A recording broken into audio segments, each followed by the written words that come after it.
Let's talk about how to protect your kids on social media. This is the one on one, this is the foundation. We're going to go over it, and it's not going to start the way that you think. Let's go. Welcome to the Protect Kids Online live stream. I'm CyberFareedah. I have a background in cybersecurity awareness, threat intelligence, online gaming, and other nerdy stuff. I've taken my gaming experiences and professional background to help parents like you protect their children online. I'm known as an award-winning Forbes 30 Under 30 internet safety expert, and I've been in some places on the internet and beyond that you may recognize. So, without further ado, let's talk. 3, 2, 1. When it comes to protecting your kids on social media, the number one thing that you need, it's not a parental control, it's not a parental feature, it's not any security feature, it's not any safety feature. The number one thing that you need to protect your kids on social media is a safe space for your kids to talk to you.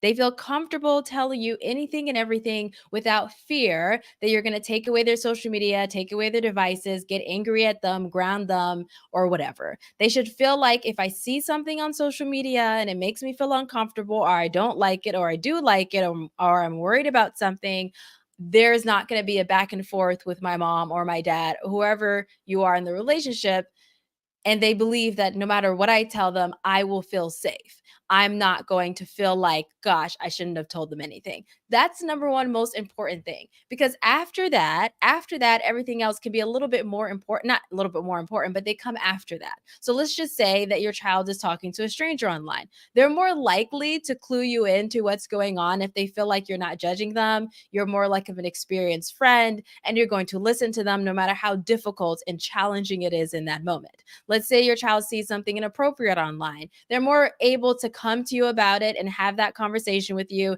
and figure out how do they move forward in a healthy way without having that thing, whatever it is, traumatize them.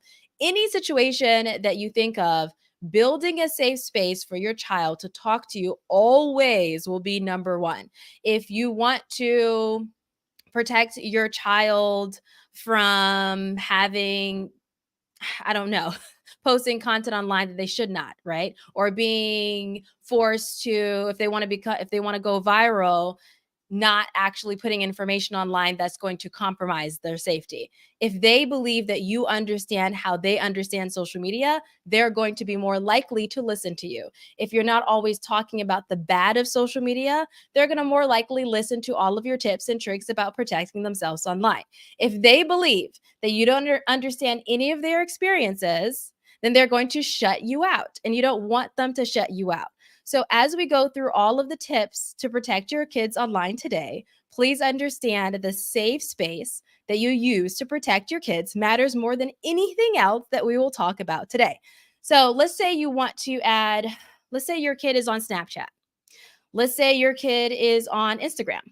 Let's say your kid is on TikTok and you're worried about the content that they will see, and you want to add parental controls, but you feel like if you add parental controls, your kid is going to become more sneaky. They may turn it off. They may get super upset about why are you adding parental controls. When you first start with the foundation of safe spaces, the foundation of them being able to feel safe with you and to talk to you, you can have better and more effective conversations about why you're enabling certain parental features, why you're enabling safety features or security features. Okay.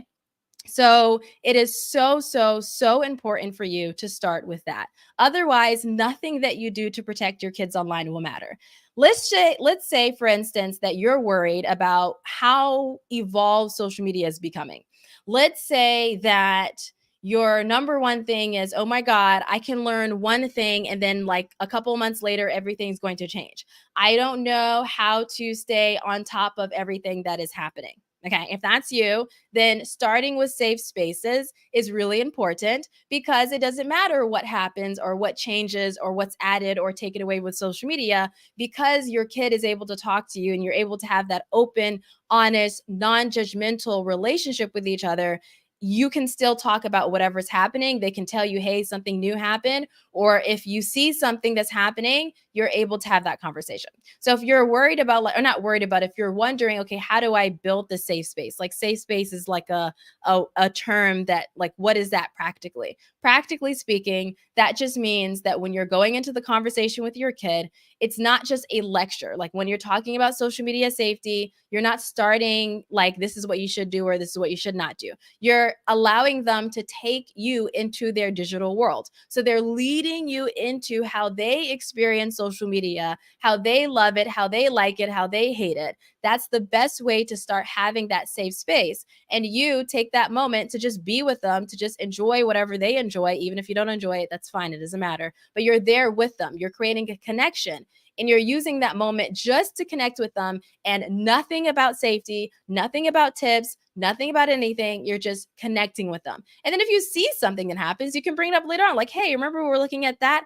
I felt like that was really X, Y, and Z. What do you think about this? And you can have that conversation, making it a two-way street, essentially, because you want them to protect themselves as they move forward. This is not about you knowing everything or controlling everything, because one, you can't know everything. Two, you can't control everything. So long as we've got that, we got that down pack, that you know that you cannot know everything and you cannot control everything, then you're going to be good to go when it comes to protecting your kids on social media. Birthing Destiny with Tamisha says, yes, safe spaces are paramount. It is so paramount. So another portion of protecting your kids online that I want you to understand as we move forward, because I'm going to give you some tips. The second is, it's not just about what your kids do online, but it is about what you do online. So how do you post online? Are your accounts secure? If you're setting up your child's account, is your child's account secure? We'll go into all of that. But there are two ways. There's two portions that people don't think too much about. One is a relationship with your child, and then two, the safety and security of your social media profiles and what do you post about your kids online. Okay, so let's go into a post that I did before about sharing your kids online. We're going to go to you first. So sorry. Right, we're going to go to you first because it's important to figure out, what am I doing that can compromise my child's safety? The reason why I'm starting here first is because if you want to teach your kids to protect themselves and to not post compromising photos online, when you start by, hey, I saw something online saying that, like, kids, our parents are sharing way too much information about their kids and that's impacting their safety. Do you feel like I do that? Is there a picture that I posted online that you didn't like? And then you can have that conversation with them. And then once that conversation is open, you can say, you know what? I'm going to start deleting certain photos of you that I posted. I didn't ask you. I didn't ask about posting it. You didn't like that photo. Or I feel like that photo is giving way too much information about where we live or where we vacation or where you go to school. And then after that, you can say, hey, is there any photos that you have posted online that you feel like, maybe let's take that out, right? So essentially, you're developing accountability. This is the steps of the safe method of protecting your kids online. Safe, S, safe spaces, A, accountability, fun, and empathy. I'm going to be covering all of these steps in my free social media safety challenge. So if you want to join, check out the link in the description below. The first link there, it should look like this. Let me share the screen. It should look like this, right? And it's a 5-day social media safety challenge that you can take. It's completely free. You can take it with your kids, okay? So the pictures that you do not want to share of your kids online, there are 3 in particular. There are 13 in total that I've created inside of the PDF, but we'll go over 3 and then I'll show you the full PDF later, okay? So the 3 pictures you should never share of your kids online is, 1, location-based photos. So if there is your location tagged, right? Or you're telling people where you are and you're there in real time, or you were just there, like you're still in that area, so to speak.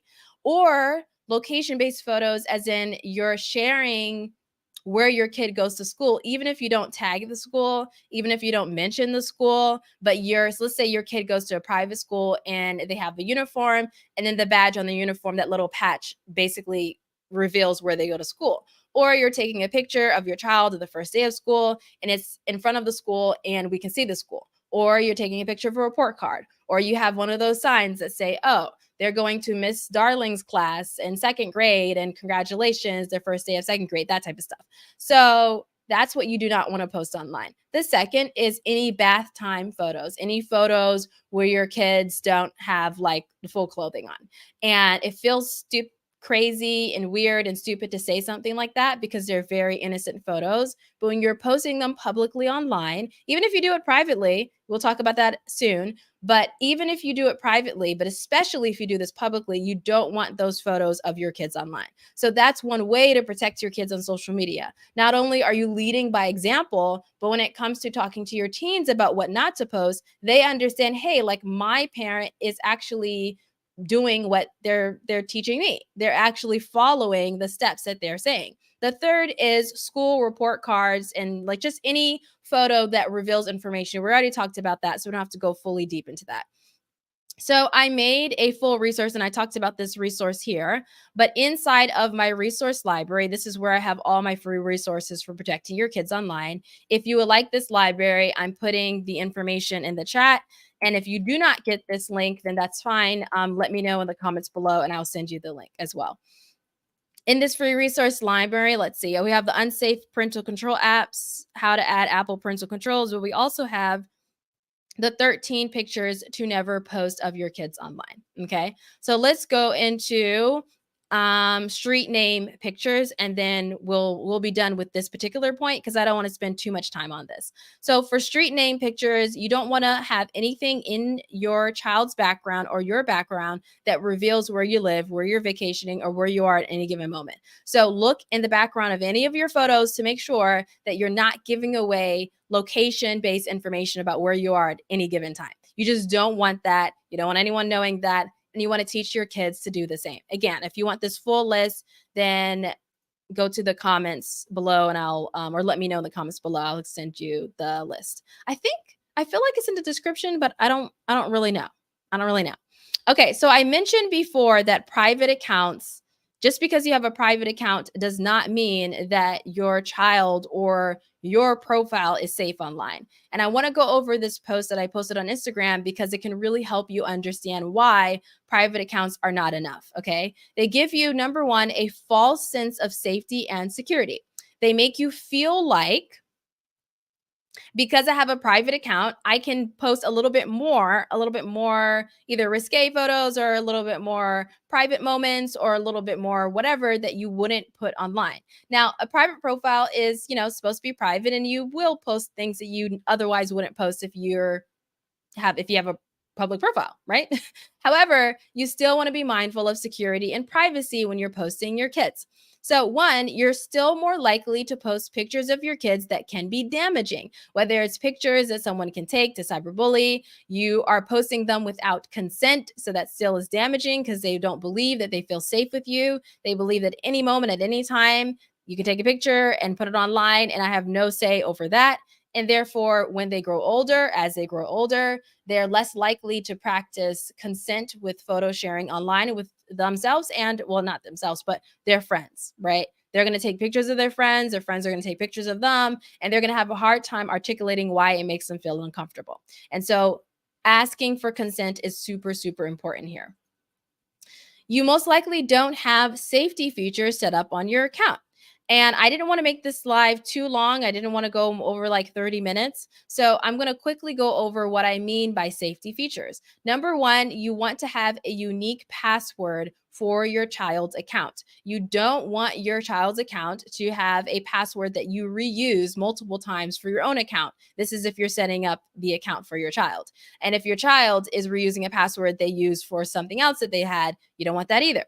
Many parents have had a situation happen where a hacker or predator got into their child or their account and found out information about their family because the passwords were not good, they were not unique, they were not secure. So I highly recommend using something like 1Password. I'll type it in the chat and then put it here so you see what it is. Like 1Password, they have a family version. I'm not affiliated with them right now, but most likely I'll be doing a partnership with them in the future. But 1Password is really good and I really like them and I use them. And password managers, reputable password managers from companies that know what they're doing are the way to go when it comes to protecting your kids online. You don't want a predator to easily have access to your child's social media account. That's number one. Okay. So you want to set up those safety features with your child. Again, for the free social media safety challenge, we're going to go over exactly how to set up these social media settings together and how to have mutual accountability with you and your child. So if you have not already signed up for the free social media safety challenge, then you can go to the description below. And the first link is a safety challenge, but I'll also put it in the chat in case you can see the chat replay.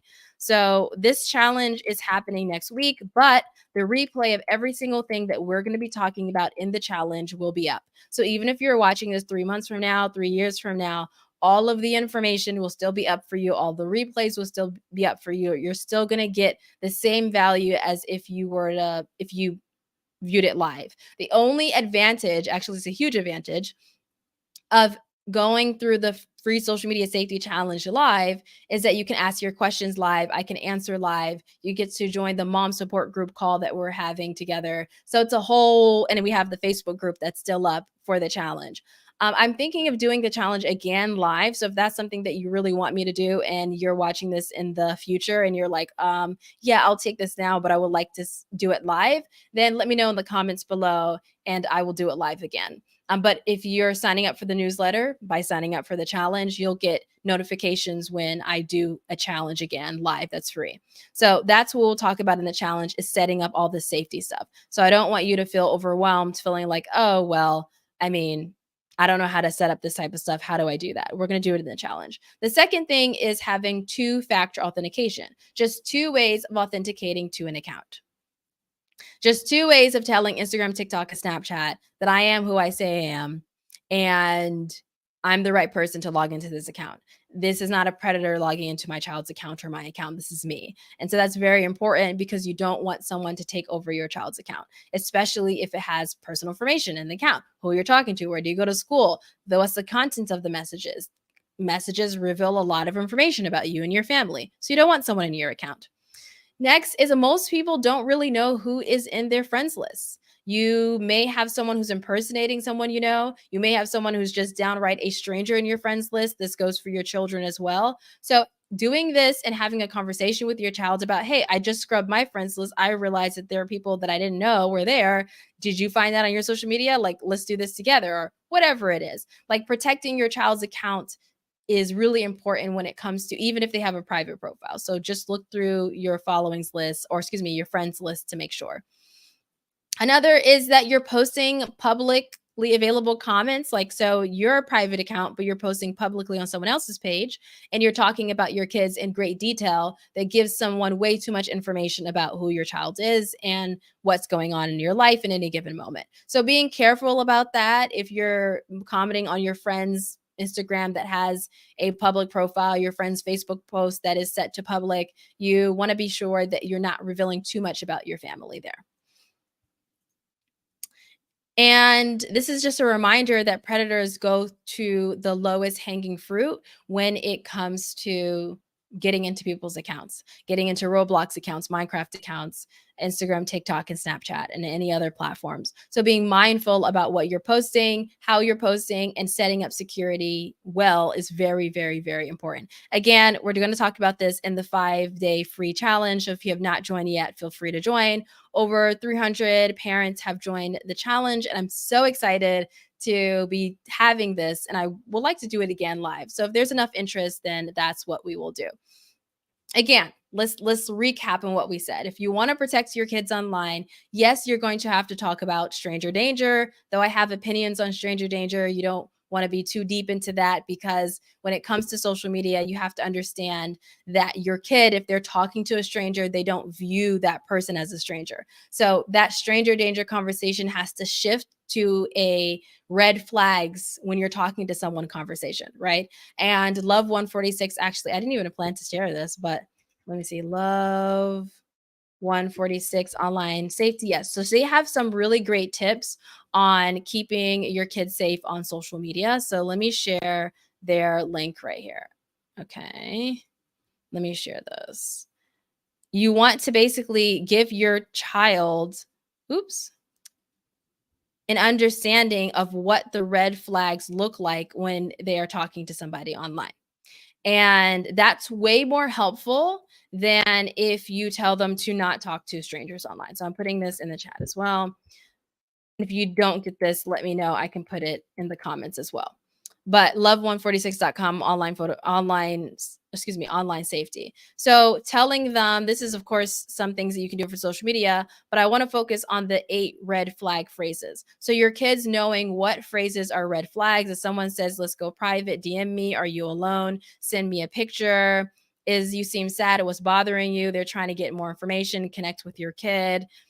If I know a way that you can earn money fast, or hey, you look so cute, I think you could be a model, message me, I have an opportunity for you. What's your number? Or just downright saying, "Hey, I love you, have feelings for you," even though you just met this person and they're completely obsessed with you and you don't know who they are. Or if you don't do what I asked, I'll show everyone the pictures you sent to me. Those I know I went really quickly, but those are red flags in conversations. So instead of telling your kids to stop talking to strangers or not talk to strangers, give them some practical tips on what to do if someone makes them feel uncomfortable. You can role play a situation to say, "Hey, if someone says this, what do you say?" When it comes to inappropriate content online, there are ways that you can filter out some sensitive photos, or especially on Instagram, you can do that for your kids if you're worried about the content they see. But I want you to be sure or be mindful that when you give your kids social media, it's like opening up a can of worms. And so when you're opening up that can of worms, you have to be so comfortable having difficult and challenging conversations with your kids. And the only way you can have difficult and challenging conversations with your kids in a way that does not push them away but brings you together is if you're building a safe space where they can talk to you about anything. And the number one way to build that safe space is to first build it for yourself. For first, you feeling comfortable having difficult emotions that you have, like your own triggers and your own trauma, because that allows you to better handle your kids' emotions. Because this stuff is like really challenging to not react if they say something. But it's so important that you build that connection with your kids first, no matter what happens online, whether it's AI, whether it's a predator, whether it's someone who's grooming your kid, whether they see inappropriate content, whether they're talking to somebody online, whether they're spending too much time online, whether the content that they're seeing is not good, even if it's not inappropriate, it's just not helpful for them. It's their mental health, how they view themselves. All of it really, really does depend on how often you're able to have the conversations and how much you're able to connect with them. Not everything is always on you, to be honest. Let's just say that. I'm not saying it's on you. So I'm not saying if your kid is struggling with screen time addiction, that is on you. I'm saying the first way to deal with any of those problems is to first come with a how do I connect with my child? How do I talk to them about the situation? How can they feel more comfortable with me so that we can come up with a solution together? And so that is why I created the 5-day social media safety challenge. So go join in the challenge. If you're like, "Hey, like I'm not really interested in the challenge right now, I just need help like right now," I have the Protect Kids Online membership. So if you want to just skip the challenge and go straight to the membership, this is where I can help you. This is, oops, I'm not even sharing my screen. Let me share my screen so you can see the page. So if you want to go straight into having a mom support group, if you want to go straight into getting support from me, if you want to have a call with me, where's the membership page? Okay, here it is. Let me share it. Okay, perfect. So the membership helps you build stronger parent-child relationships, gives you up-to-date internet safety tips, gives you step-by-step lessons using the SAFE method, safe spaces, accountability, fun, and empathy, gives you powerful solutions like personalized support, in-depth training, holistic internet safety strategies, and like I said, a mom support group for protecting your kids online. You also get expert advice. So you have monthly calls with me, master classes with industry experts, and a complimentary one-on-one call to assess your needs. And that's with me, which we can talk about anything that's going on with your kids right now, what you need the most support with. I just added this into the membership. It's a mom support group for protecting your kids online. So this is where you can come to discuss key topics, share resources, tips, what's going on, just anything to help you navigate the digital world. You have virtual lessons, you have quarterly challenges. So this free social media safety challenge is free. It's not a part of the Protect Kids Online membership. However, there are going to be other challenges that we're doing that help you protect your kids online, like screen free weekends, social media safety sprints, or game safe challenges. And then, of course, not of course, but one thing that a lot of parents wanted was a book club as well. So we're adding a book club to read books around screen time, internet safety, and anything you need to protect your kids online. And so here's what some of the parents are saying about it. I talk about my bio and then some frequently asked questions. So if that's something that you want, you can let me know. I believe the link is in the description, but I'll put it here as well. So the free social media safety challenge, we're going to walk through all of the things that we talked about today. Number one, how do you have those conversations with your kids? How do you build that safe space for your kids to feel comfortable with you without fear that you're going to delete their social media, that you're going to take away their devices, that you're going to be upset with them, that you're going to love them less? How do you do that? Number two, how do you build accountability, not only for you telling your child what you will and will not do, but your child promising you what they will and will not do. And both of you agreeing that, hey, if you mess up, you apologize, you come forward with it, and we figure out ways to better protect ourselves or each other online.